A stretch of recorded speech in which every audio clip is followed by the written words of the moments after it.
Взяла нитки, вернее веревку. Сейчас будем привязывать арку. От ветра она прям наклонилась вся и хочет завалиться.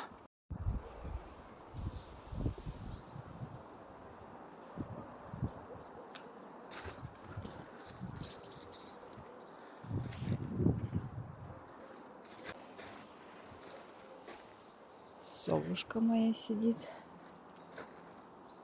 А тут вторая прячется.